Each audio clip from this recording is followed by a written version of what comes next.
Buenas noches, mi nombre es Cindy Caterín Parra Vega, mi código es 94-100-702-236-01 y en el presente video vamos a hablar acerca de la metrología biomédica y sus aplicaciones. Buenas noches, mi nombre es César David Carrasco Villalba, estudiante de Ingeniería Biomédica, mi código es 94-0924-126. Buenas noches, mi nombre es Ricardo Ceballos, mi código es 941126 00021 y soy estudiante de Ingeniería Biomédica.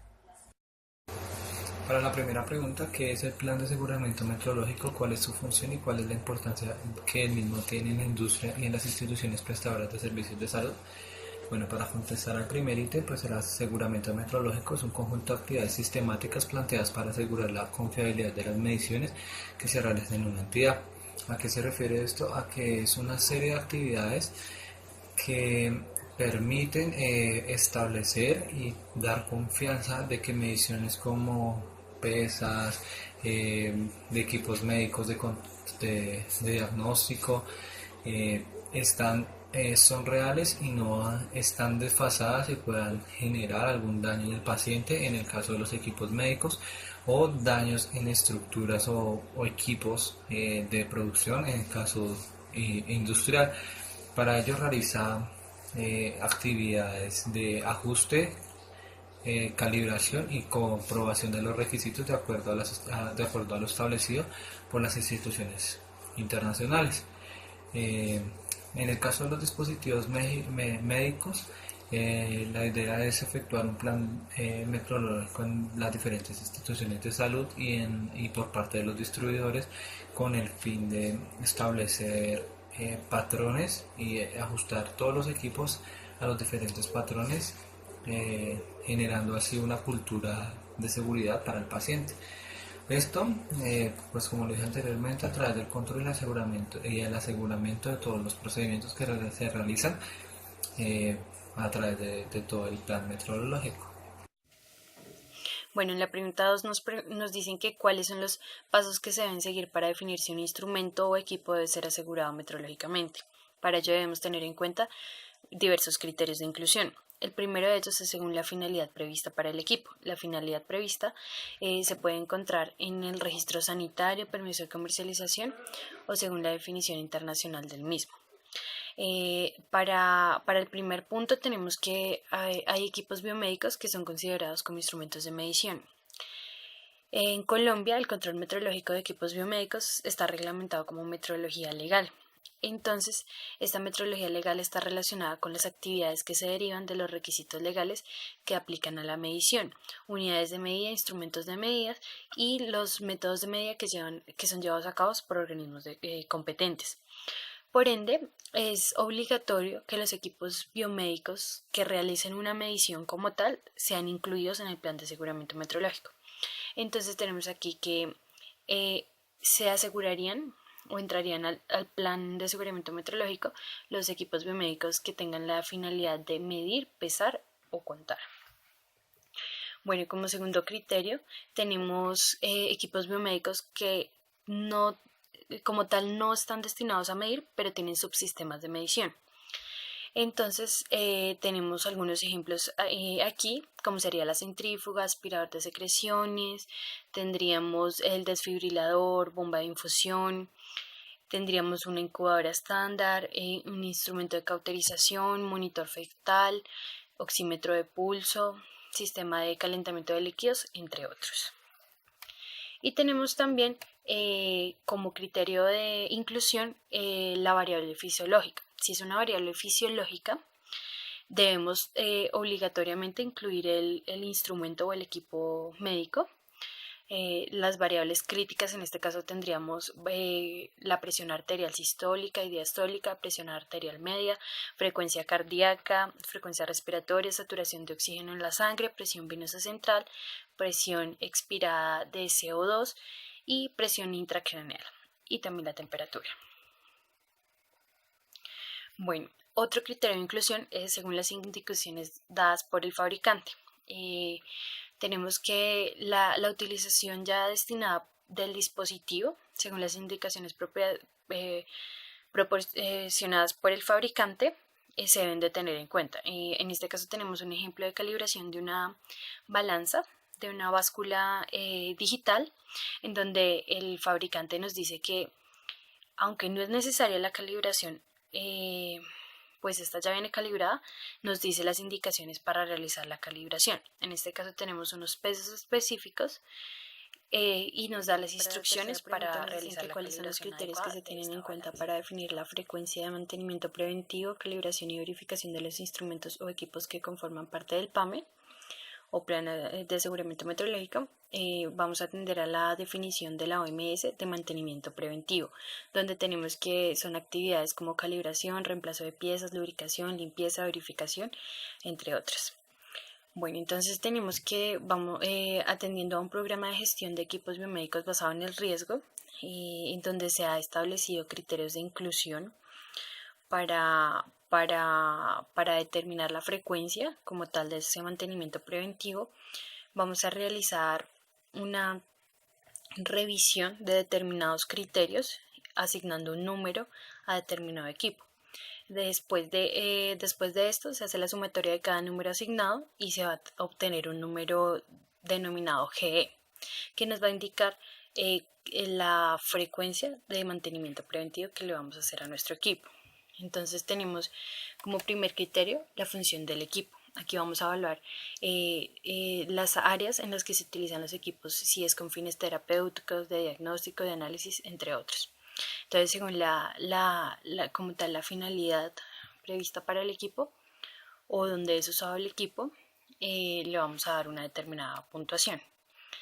Otro criterio es el riesgo físico asociado con la aplicación clínica. Entonces, este puede ser riesgo de muerte, posible lesión, tratamiento inapropiado, daño al equipo o sin riesgo significativo. Para el equipo damos la puntuación pertinente. Como tercer riesgo tenemos requisitos de mantenimiento.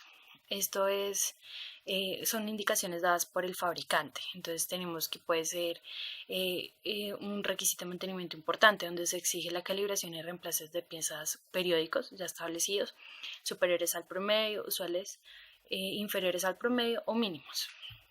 Otro criterio son los antecedentes de problema del equipo.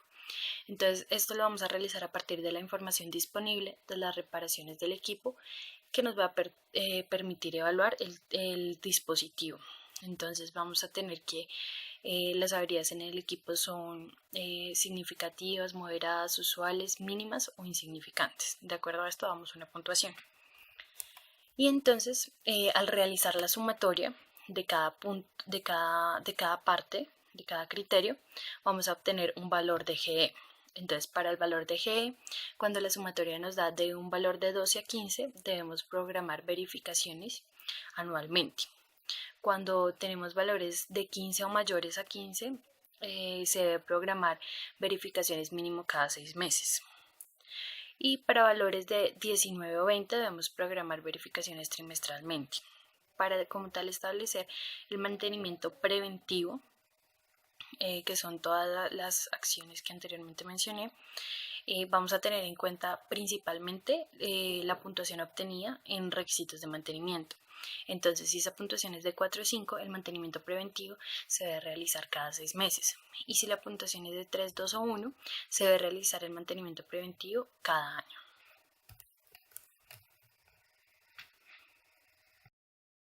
¿Cómo se garantiza la trazabilidad en las diferentes calibraciones o verificaciones?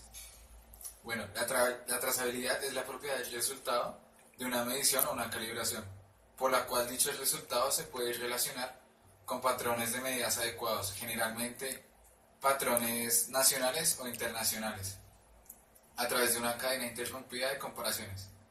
La pirámide mostrada en la diapositiva es el proceso de seguimiento de las mediciones. El programa de calibración de los equipos debe ser diseñado y operado de modo que asegure que las calibraciones y mediciones hechas en el laboratorio sean trazables entre sí. ¿Cuál es la importancia de las condiciones ambientales dentro de los procesos de calibración y verificación?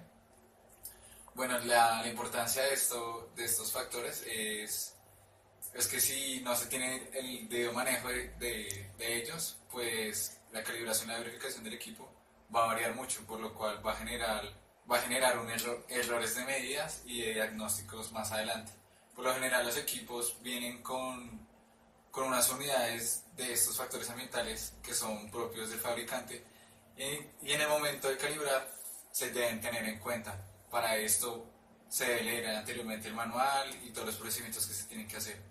Todo esto pues para mejorar la calibración del equipo y por supuesto su funcionamiento y los resultados al ser utilizado. Otra de las cosas importantes que se tiene que mencionar respecto a los factores ambientales en la calibración de un equipo y es que deben ser constantes siempre que se vaya a calibrar, o sea, tener las mismas unidades, digamos, de humedad, de luz, de algo magnético, siempre tienen que ser iguales para que no vayan a haber variaciones. También se deben tener en cuenta los materiales del equipo, debido a que si, por ejemplo, se utiliza algún metal y no se maneja a la misma temperatura, este se podría oxidar y por lo cual generaría errores en las mediciones y al momento de hacer calibración se haría de la manera incorrecta. Para la pregunta 6 en la cual nos proponen seleccionar un equipo médico y realizar la descripción del proceso de calibración, nosotros escogimos una balanza. Esta balanza vamos a dividir en varios pasos su proceso de calibración. El primer paso son las operaciones previas antes del proceso de calibración. En estas operaciones previas tenemos diferentes pasos, los cuales les vamos a nombrar a continuación. El primero es identificar el equipo. Dentro de la identificación del equipo tenemos la identificación de la marca, el modelo y número de serie. Esto para identificar el año de fabricación o diferentes problemas que estén en informes pasados que se puedan identificar que el equipo pueda tener. El segundo es leer el manual o conocer los principios de operación. ¿Para qué esto? Para conocer de pronto opciones o diferentes parámetros que el fabricante propone para una mejor calibración o un mejor uso del equipo. La tercera es tener una ubicación libre de vibraciones, esto ya que estas balanzas sufren gran alteración en sus medidas de acuerdo al número de vibraciones o de perturbaciones que hay en el ambiente donde se encuentra.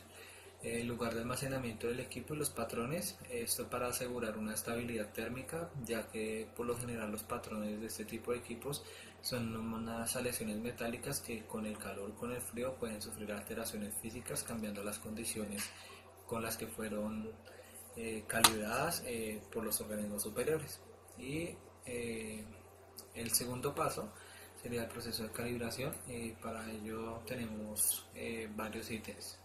Entonces el primero es asegurar una repetibilidad de las lecturas.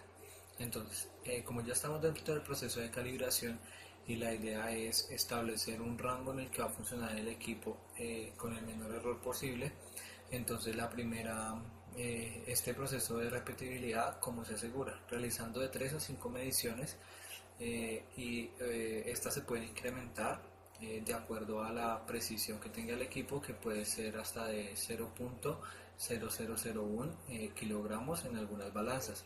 Entonces, como realizamos de 3 a 5 mediciones y estas 5 mediciones no deben superar las 3 veces la resolución del equipo.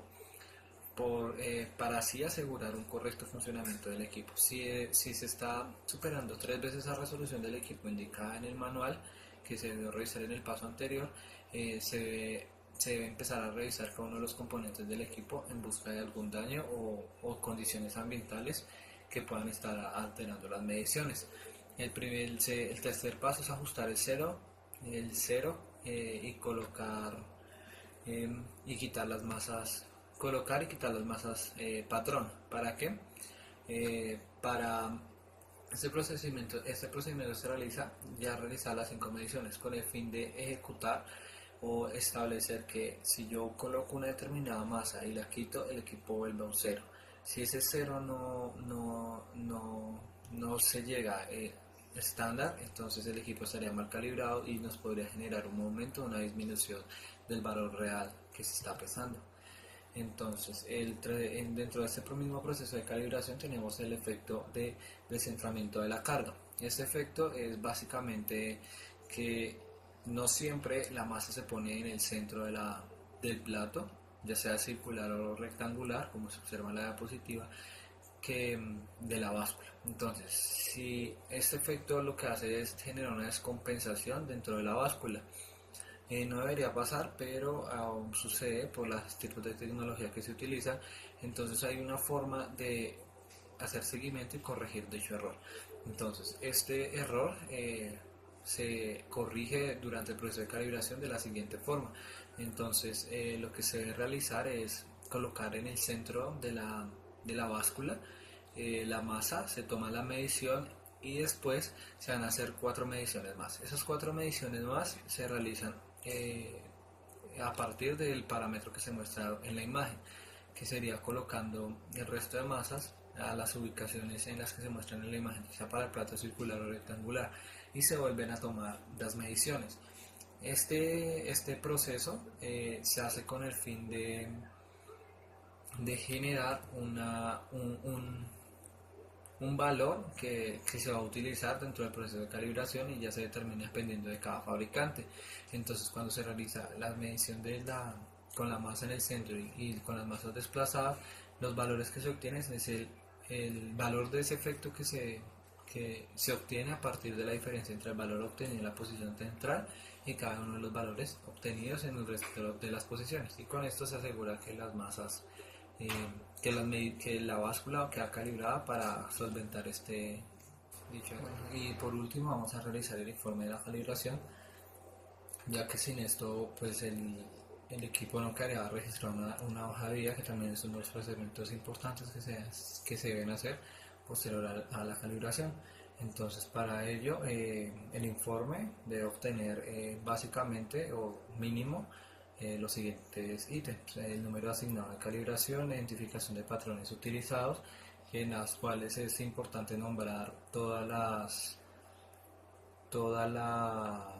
las referencias que nos da el patrón certificado, o sea, el laboratorio que certifica dichos patrones, rango máximo y resolución de la balanza, las anomalías detectadas antes y durante la calibración, tanto para los patrones como para el equipo, condiciones ambientales durante la calibración, todos los datos de calibración y las incertidumbres realizadas al proceso de realizar todas las incertidumbres que se obtienen con las medidas repetidas que se hacen para la reproducibilidad del equipo.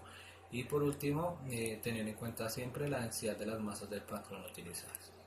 Básicamente este sería el procedimiento para realizar la calibración de una báscula, teniendo en cuenta las incertidumbres y todos los factores que se deben de tener en cuenta al momento de la calibración, como se plega.